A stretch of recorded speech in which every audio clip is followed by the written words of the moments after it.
Almost everybody thinks that it was really dangerous to travel as a convict on that long sea voyage to Australia. In fact, it was incredibly safe. Your chances of dying at sea as a convict were half those of a free migrant sailing across the Atlantic to America at the same time. The captain was responsible for getting the ship from Britain and Ireland to Australia. He didn't really have much say over the convicts at all. It was the surgeon that was responsible not only for the health of the convicts, but also for their education during the voyage, and perhaps surprisingly, their punishment as well. So if you did something wrong, it was the surgeon you answered to, not the captain. So convicts were an incredibly diverse bunch.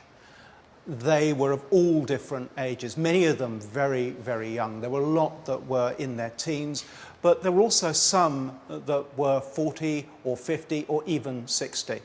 They came from the length and breadth of the British Isles. Many of them were born in villages rather than big urban centres. They worked before they were transported at a huge range of different occupations. And perhaps most surprising of all, they were all different skin colours.